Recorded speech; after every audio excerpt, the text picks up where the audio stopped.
કમ્પ્યુટરનું મગજ કોને કહેવામાં આવે છે? સીપીયુ. સીપીયુનું પૂરું નામ central processing unit.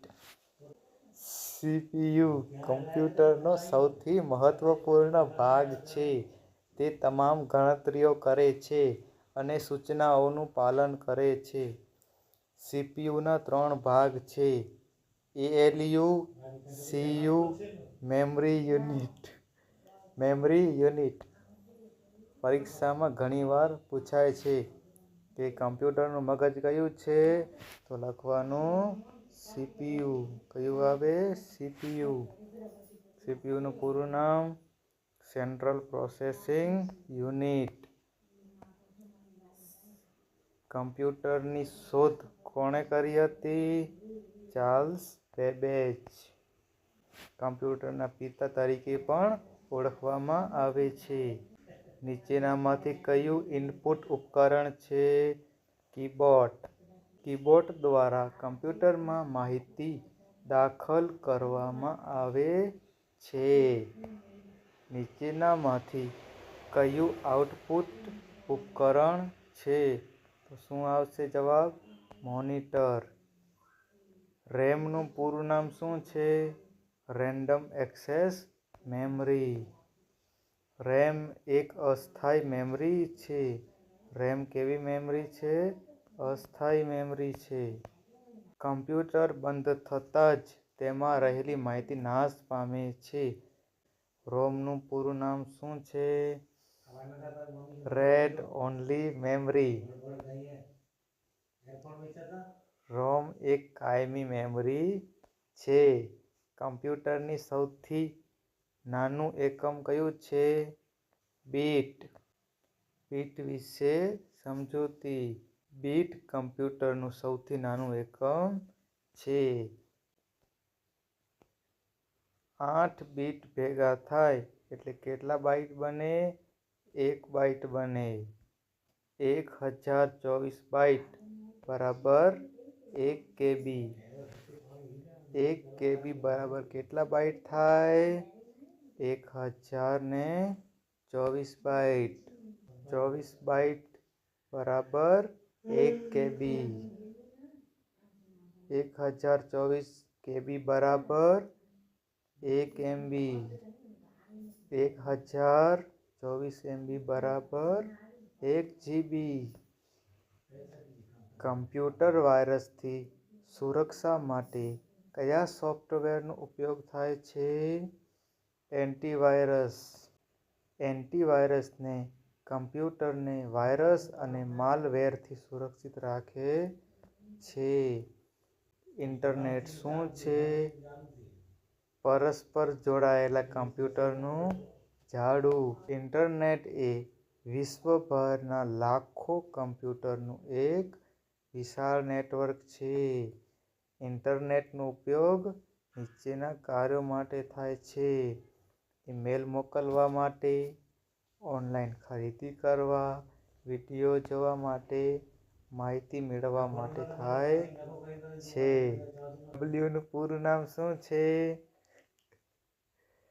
World wide web. તેની મદદથી વેબસાઇટો જોઈ શકાય છે. વેબસાઇટના સરનામાને શું કહેવાય છે? યુઆરએલ. વેબસાઇટ જોવા માટે કયા સોફ્ટવેરનો ઉપયોગ થાય છે? Web browser. વેબ બ્રાઉઝરની મદદથી વેબસાઇટ ખોલી શકાય છે.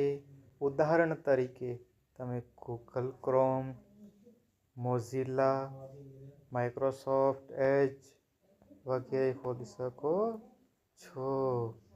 નીચેનામાંથી કયું સર્ચ એન્જિન છે? ગૂગલ. કયું છે? ગૂગલ. સર્ચ એન્જિન ઇન્ટરનેટ પર માહિતી શોધવાનું કામ કરે છે. ઈમેલનું પૂરું નામ શું છે?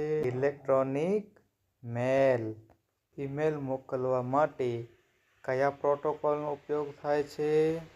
એચટીટીપી, એસએમટીપી, એફટીપી કે ટીસીપી? જવાબ આવશે SMTP. SMTPનું પૂરું નામ સિમ્પલ મેલ ટ્રાન્સફર પ્રોટોકોલ. તેનો ઉપયોગ ઈમેલ મોકલવા માટે થાય છે. ફાઇલ ટ્રાન્સફર કરવા માટે કયા પ્રોટોકોલનો ઉપયોગ થાય છે? FTP. FTPનું પૂરું નામ શું છે? File transfer protocol. FTPનો ઉપયોગ એક કમ્પ્યુટરમાંથી બીજા કમ્પ્યુટરમાં ફાઇલ મોકલવા માટે થાય છે. HTTPનું પૂરું નામ hypertext transfer protocol. HTTP web browser અને વેબ સર્વર વચ્ચે માહિતીની આપ-લે કરે છે. ભારતમાં સૌપ્રથમ ઇન્ટરનેટ સેવા કઈ કંપનીએ શરૂ કરી હતી? BSNL, એરટેલ, VSNL કે જિયો? તો રાઈટ આન્સર VSNL. VSNL નું પૂરું નામ વિતરણ નિગમ લિમિટેડ. MS વર્લ્ડનો મુખ્ય ઉપયોગ શેના માટે થાય છે? દસ્તાવેજ બનાવવા માટે. MS વર્લ્ડ એ માઇક્રોસોફ્ટ ઓફિસનું એક સોફ્ટવેર છે. તેનો ઉપયોગ પત્ર, અહેવાલ, અરજી અને કોષ્ટક બનાવવા માટે થાય છે. MS એક્સેલનો મુખ્ય ઉપયોગ શેના માટે થાય છે? સ્પ્રેડશીટ બનાવવા માટે. MS એક્સેલનો ઉપયોગ ગણતરી, કોષ્ટક, ચાર્ટ અને ડેટાના વિશ્લેષણ માટે થાય છે. MS પાવરપોઈન્ટનો ઉપયોગ શેના માટે થાય છે? પ્રેઝન્ટેશન બનાવવા માટે. શેના માટે? MS પાવરપોઈન્ટનો ઉપયોગ સ્લાઇડ અને પ્રેઝન્ટેશન બનાવવા માટે થાય છે. MS વર્લ્ડમાં નવી ફાઇલ બનાવવા માટે કઈ શોર્ટકી વપરાય છે? Ctrl+N.